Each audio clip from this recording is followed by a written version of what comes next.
السلام علیکم ورحمۃ اللہ۔ تسلیم رحمانی قال حدثني زهير بن حرب قال حدثنا عمر بن يونس الحنفي قال حدثنا عكرمة بن عمار قال حدثني إياس بن سلمة قال حدثني أبي سلمة بن الأكوع قال غزونا مع رسول اللہ صلی اللہ علیہ وسلم حوادنا، کہ رسول اللہ صلی اللہ علیہ وسلم کے ساتھ ہم نے حوادن کا غزوہ کیا۔ ہم نے رسول اللہ صلی اللہ علیہ وسلم کے ساتھ حوادن کی لڑائی لڑی۔ حوادن جگہ کا نام ہے جو مدینہ اور طائف کے درمیان پڑتا ہے۔ فبینما نحن نتضحى مع رسول اللہ صلی اللہ علیہ وسلم، تو اس اثناء میں کہ ہم رسول اللہ صلی اللہ علیہ وسلم کے ساتھ چاشت کے وقت کھانا کھا رہے تھے، یعنی ناشتہ کر رہے تھے۔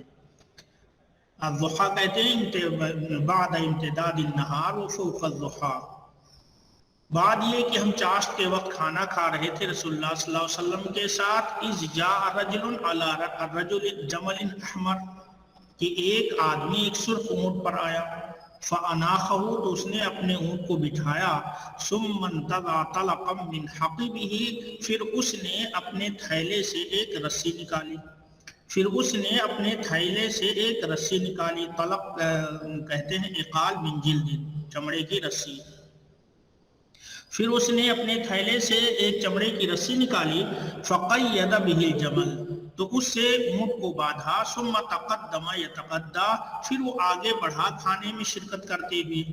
ثم تقدم یتغدی مع القوم، پھر وہ قوم کے ساتھ کھانا کھاتے ہوئے آگے بڑھا۔ وجعل ينظر، اور وہ ادھر ادھر دیکھنے لگا۔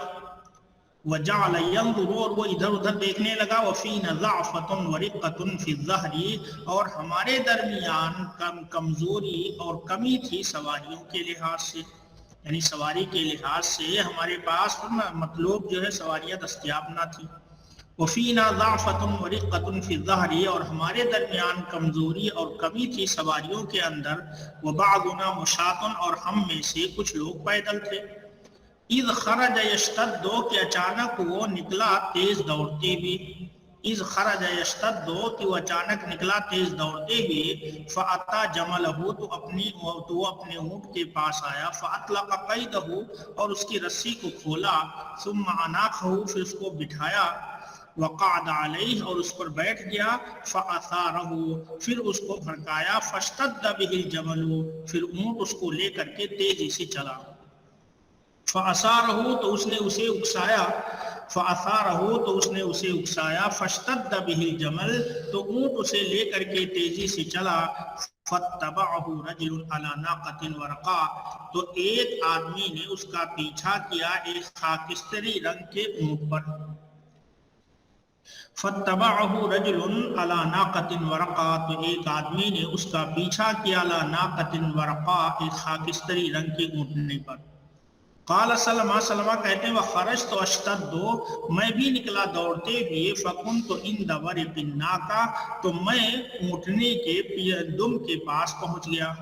فکنت عند ورق الناقہ، تو میں اونٹنے کے دم کے پاس پہنچ گیا۔ ورق عجز الناقہ، پچھلا حصہ اونٹنے کا۔ ثم تقدمت حتى كنت عند ورق الجمل، پھر میں آگے بڑھا یہاں تک کہ میں اس اونٹ کے پیچھے پہنچ گیا جس اونٹ کو وہ لے کر کے بھاگا تھا۔ تو دو اونٹ، ایک آدمی جس نے پیچھا کیا تھا علی ناقۃ ورقاء، تو پہلے اس کے پاس پہنچے، پھر اس کو بھی پار کرتے ہوئے اس اونٹ کے پیچھے پہنچ گئے جس پر وہ آدمی جا رہا تھا۔ ثم تقدمت، تو پھر میں آگے بڑھا۔ حتی كنت عند ورق الجمل، یہاں تک کہ میں اونٹ کے پچھلے حصے کے پاس پہنچ گیا۔ ثم تقدمت حتی اخذت بختام الجمل، پھر میں آگے بڑھا یہاں تک کہ میں نے اونٹ کی نکیل پکڑ لی۔ فانخت، اور اسے بٹھا دیا۔ فلما وضع ركبته في الارض، تو جب اونٹ نے اپنے گھٹنے کو زمین پر رکھا۔ اخترت سیفی، تو میں نے اپنی تلوار سونت لی۔ فضربت راس الرجل فنظر، تو میں نے آدمی کے سر پر وار کیا۔ فنظر، تو وہ گر پڑا۔ نظر بمعنی سقط۔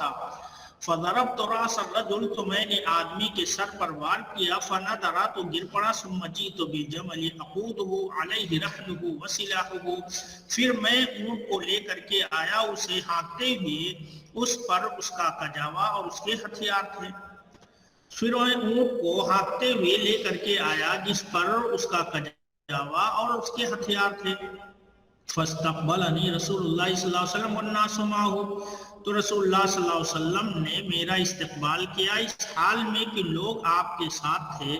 فقال من قتل الرجل، تو آپ نے پوچھا کہ اس آدمی کو کس نے قتل کیا ہے، آدمی کو کس نے قتل کیا؟ قال ابن الاقوا، تو لوگوں نے کہا سلمہ ابن الاقوا نے۔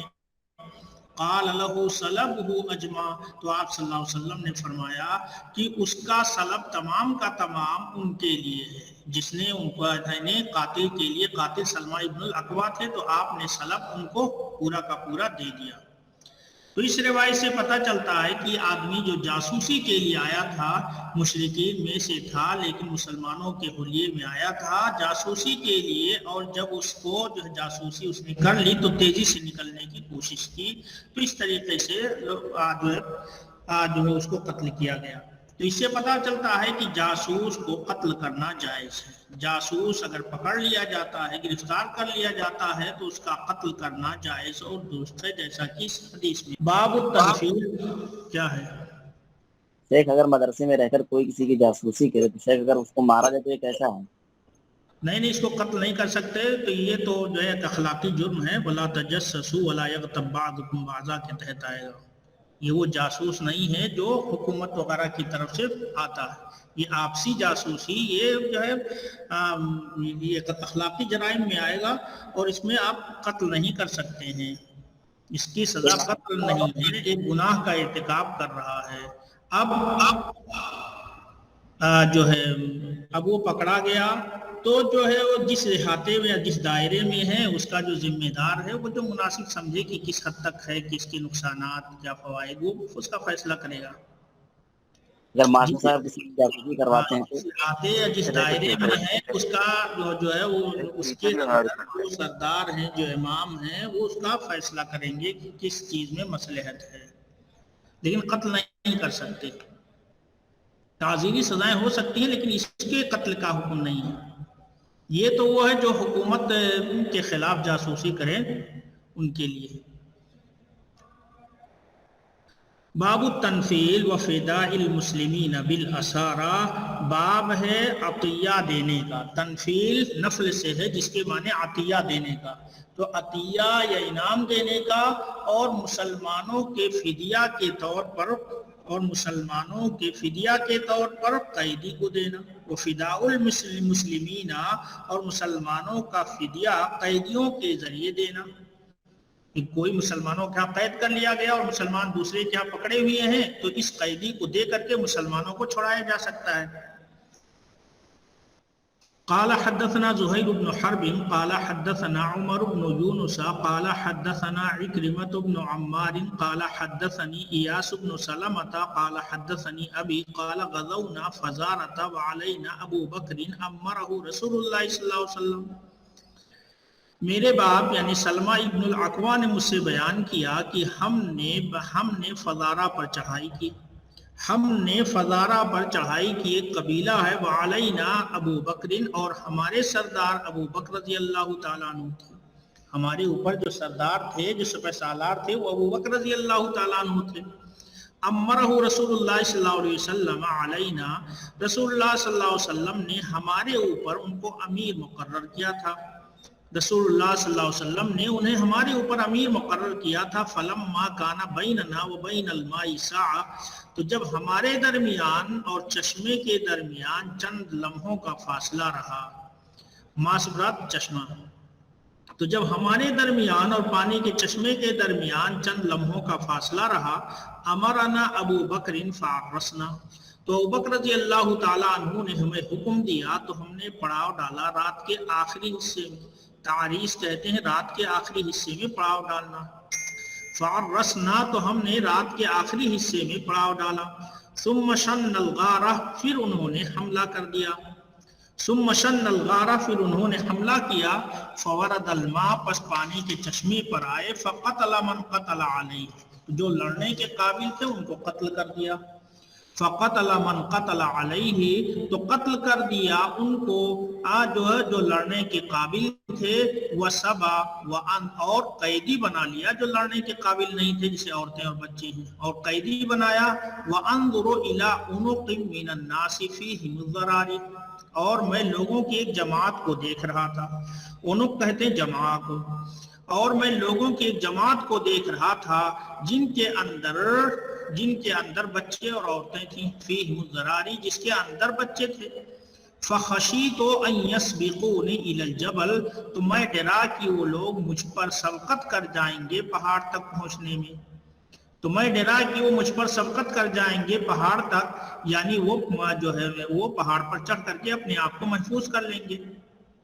فرمیت بسہم بینہم وبین الجمل، تو میں نے ایک تیر پھینکی، ایک تیر چلائی ان کے درمیان اور پہاڑ کے درمیان، یعنی سیدھے ان پر وار نہیں کیا، البتہ پہاڑ کے درمیان اور ان کے درمیان تیر چلائی، فلما رأوا السہم، تو جب انہوں نے تیر دیکھی، وقفوا، تو سب ٹھہر گئے، فجئت بہم اسوقہم، تو میں ان کو ہانکتا ہوا لے کر کے آیا، فجئت بہم اسوقہم، تو میں ان سب کو گھسیٹتا ہوا لے کر کے آیا، وفیہم امرأۃ من بنی فزارہ، اور ان میں بنو فزارہ کی ایک عورت تھی، وفیہم، اور ان قیدیوں میں بنو فزارہ کی ایک عورت تھی، علیہا قشع من ادم، جس پر چمڑے کی ایک قمیص تھی، علیہا قشع من ادم، جس پر چمڑے سے بنی ہوئی ایک قمیص تھی، قال القشع النطع، چمڑے سے بنی ہوئی قمیص کو، معہا ابنۃ لہا من احسن العرب،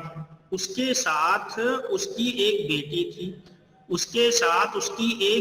تھی، جو عربوں کی حسین ترین بیٹیوں میں سے تھی، معہا ابنۃ لہا من احسن العرب، اس کے ساتھ اس کی ایک بیٹی تھی جو عربوں کی حسین ترین لڑکیوں میں سے تھی، فسقتہم حتی اتیت بہم ابا بکر، تو میں ان کو لے کر کے آیا یہاں تک کہ پہنچا ابو بکر صدیق رضی اللہ تعالیٰ عنہ کے پاس، فنفلنی ابو بکر ابنتہا، تو ابو بکر رضی اللہ تعالیٰ عنہ نے مجھے بطور انعام عطا کیا، بطور اکرام عطا کیا اس کی بیٹی کو، فنفلنی ابو بکر ابنتہا، تو ابو بکر رضی اللہ تعالیٰ عنہ نے مجھے بطور عطیہ اس کی بیٹی عطا کی، کہ امام جو ہے بطور نفل کسی کی حسن کارکردگی کو دیکھتے ہوئے، اس کی بہادری اور اس کی لڑائی کو دیکھتے ہوئے اسے کچھ انعام کے طور پر دے سکتا ہے، فقدمنا المدینہ، تو ہم مدینہ آئے، وما کشفت لہا ثوبا، اور میں نے اس کے کپڑے کو نہیں کھولا،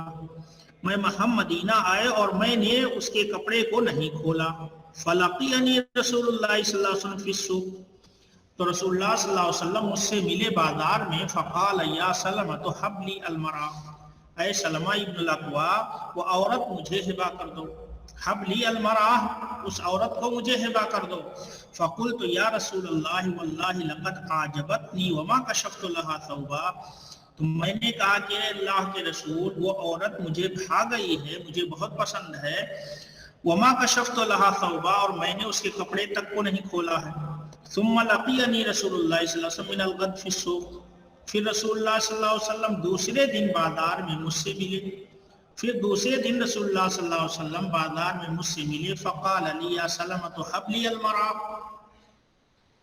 تو آپ نے مجھ سے کہا کہ اے سلمہ وہ عورت مجھے ہبہ کر دو، للہ ابو، جو ہے للہ ابو، یہ جو ہے تعریف کے لیے یا تعریفی کلمات میں سے ہے، للہ ابو، یعنی اللہ ہی کے لیے تیرے باپ کی خوبیاں یا اچھائیاں ہوں، فقلت ہی لک یا رسول اللہ، تو میں نے کہا کہ یہ آپ ہی کے لیے ہے اللہ کے رسول، تو میں نے کہا یہ آپ کے لیے ہے اللہ کے رسول، فواللہ ما کشفت لها ثوبا، اللہ کی قسم میں نے اس کے کپڑے کو نہیں کھولا، اس سے اشارہ ہے جو ہے جمع کرنے کی طرف کہ میں نے اس سے جمع وغیرہ نہیں کیا ہے، فبعث بها رسول اللہ صلی اللہ علیہ وسلم الى اہل مکہ، تو اس عورت کو رسول اللہ صلی اللہ علیہ وسلم نے اہل مکہ کے پاس بھیجا. ففدا بها ناسا من المسلمین، تو اس عورت کے یا اس لڑکی کے ذریعے مسلمانوں میں سے کچھ لوگوں کا فدیہ عطا کیا. کانوا قد اسروا بمکہ، جو مکہ میں قیدی بنا لیے گئے تھے. تو مکہ میں کچھ مسلمان قیدی بنا لیے گئے تھے اور قبیلے بنو فزارہ سے ان کا جو ہے معاہدہ تھا. تو جب اس لڑکی کو چھڑانے کے لیے انہوں نے مسلمانوں کے آزاد کرنے کو قبول کر لیا، رسول اللہ صلی اللہ علیہ وسلم نے اس لڑکی کو بطور فدیہ دیا اور جو مسلمان وہاں قیدی تھے تو ان کو چھڑا لیا، وہاں سے ان کو آزاد کرا لیا. تو یہ لڑائی جس میں ابو بکر رضی اللہ تعالی عنہ امیر لشکر تھے بنو فزارہ سے، یہ لڑائی ہوئی اور یہ سن 7 ہجری کا واقعہ ہے. سن 7 ہجری میں یہ لڑائی پیش آئی. اس میں زید بن حارثہ رضی اللہ تعالیٰ عنہ کو بھی بطور امیر ابو بکر رضی اللہ تعالیٰ عنہ کے ساتھ بھیجا گیا تھا. وہ اس وجہ سے کہ اس علاقے سے ان کی واقفیت تھی، اس علاقے سے شناسائی تھی. اس لیے اس لڑائی میں زید بن حارثہ بھی بطور امیر کے تھے. اس لیے بعض جگہوں پر اس کو غزوہ زید ابن حارثہ سے بھی تعبیر کیا جاتا ہے.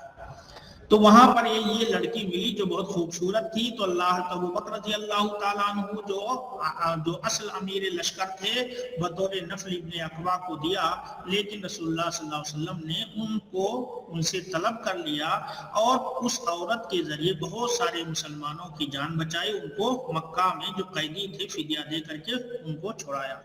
تو یہی ہے باب التنفیل، نفل یا عطیہ دینے کا باب. وفداء المسلمین بالاسارى، اور مسلمانوں کا فدیہ دینا قیدیوں کے ذریعے، کچھ قیدی دے کر کے مسلمانوں کو چھڑایا جا سکتا ہے. حکم الفے، فے کا حکم، فے کہتے ہیں اس مال کو جو بغیر لڑائی اور جنگ کے وہ مال حاصل ہو جائے. جو بغیر لڑائی اور جنگ کے مال حاصل ہو جائے، یعنی صلح وغیرہ کر لی گئی اور انہوں نے مال حوالے کر دیا، یا انہوں نے جو ہے وہاں سے ہجرت کا یا کوچ کرنے کا اعلان کر دیا، تو اس مال جو کچھ ملا بغیر لڑائی کے تو اس کو مال فے کہتے ہیں. قال حدثنا احمد بن حنبل ومحمد بن رافع قال حدثنا عبد الرزاق قال اخبرنا معمر عن حمام بن منبه قال هذا ما حدثنا ابو هريره عن رسول الله صلى الله عليه وسلم فذكر احاديث منها. قال رسول الله صلى الله عليه وسلم ايما قرية اتيتموها واقمتم فيها فسهمكم فيها، جس بستی میں تم آؤ اور اس کے اندر تم اقامت اختیار کرو تو تمہارا اس کے اندر حصہ ہے. وَأَيُّمَا قَرْيَةٍ عَصَتِ اللَّهَ وَرَسُولَهُ، تو جو بستی بھی اللہ اس کے رسول کی نافرمانی کرے، فَإِنَّ خُمُسَهَا لِلَّهِ وَلِرَسُولِهِ ثُمَّ هِيَ لَكُمْ، تو اس کا خمس اللہ اس کے رسول کے لیے ہے، پھر وہ تمہارے لیے. یعنی اگر وہ بات نہیں مانتی ہے، لڑائی کی نوبت آ جاتی ہے، تو اس میں کے 5 حصے کیے جائیں گے. خمس اللہ اس کے رسول کا ہوگا، بقیہ 4 مجاہدین میں تقسیم کر دیا جائے گا. لیکن بغیر لڑائی کے اگر حاصل ہو جائے تو جو سب مال ہے وہ اللہ اس کے رسول کا ہوگا، جسے مال غنیمت کے طور جسے بیت المال میں جمع کیا جائے گا اور مسلمانوں کے منافع کے اندر اس کو خرچ کیا جائے گا. ہتھیار اور گھوڑے اور مسلمانوں کے مسالے کی جو چیزیں ہیں ان کے اندر انہیں استعمال کیا جائے گا، تو اس میں تمام مسلمان اس سے مستفید ہوں گے. قال حدثنا قتيبة بن سعيد ومحمد بن عباد وابو بكر بن ابي شيبة واسحاق بن ابراهيم واللفظ لابن ابي شيبة قال اسحاق اخبرنا وقال الاخرون حدثنا سفيان عن عمرو عن الزهري عن مالك بن اوس عن عمر قال كانت اموال بني النذير مما افاء الله على رسوله مما لم يوجف عليه المسلمون بخيل ولا ركاب، کہ بنو نذیر کے اموال ان اموال میں سے تھے جس کو اللہ تعالیٰ نے پلٹا دیا اپنے رسول پر، مما لم یوجف علیہ، ان اموال میں سے جس پر مسلمانوں نے اپنے گھوڑے اور اپنے سواریوں کو نہیں دوڑایا. مما لم یوجف علیہ، ان اموال میں سے جس پر مسلمانوں کو اپنا گھوڑا یا اپنی سواریاں یعنی اونٹ وغیرہ نہیں دوڑانا پڑا، یعنی بغیر لڑائی کے انہوں نے جو ہے بغیر لڑائی کے انہوں جلا وطنی پر راضی ہو گئے اور اموال مسلمانوں کو مل گئے. فکانت للنبی صلی اللہ علیہ وسلم خاصتاً، تو یہ اللہ کے نبی صلی اللہ علیہ وسلم کے لیے رہا خاص طور پر، یعنی اللہ اس کے رسول کا حق ہوگا، رسول جس طریقے سے چاہیں گے اس میں تصرف کریں گے۔ فَكَانَ يُنْفِقُ عَلَىٰ أَهْلِهِ نَفْقَةَ سَنَةٍ، تو آپ اپنے اہل و عیال پر خرچ کرتے تھے ایک سال کا خرچہ، تو آپ اپنے اہل و عیال پر اس سے خرچہ لیتے تھے، ایک سال کا نفقہ، یعنی ایک نفقے بھر اس سے آپ لے لیتے تھے جو باغات میں کھجور وغیرہ ہوتے تھے۔ وما بقیا، اور جو کچھ مال باقی بچتا، یجعلہ فی القراء والسلاح عدۃ فی سبیل اللہ، اور جو کچھ مال بچتا تو آپ اسے گھوڑوں کے اندر اور ہتھیاروں کے اندر کر دیتے، اللہ کے راستے میں جہاد کی تیاری کرتے ہوئے، یعنی جو کچھ مال باقی بچتا تو اس سے گھوڑے خرید لیے جاتے یا اس کے ذریعے سے ہتھیار وغیرہ خرید لیا جاتا تھا اللہ کے راستے میں جہاد کی تیاری کرتے ہوئے۔ تو مال فے یہ اللہ اس کے رسول کا حق ہے، رسول جس طریقے سے چاہیں گے، جس طرح چاہیں گے اس کے اندر تصرف کریں گے۔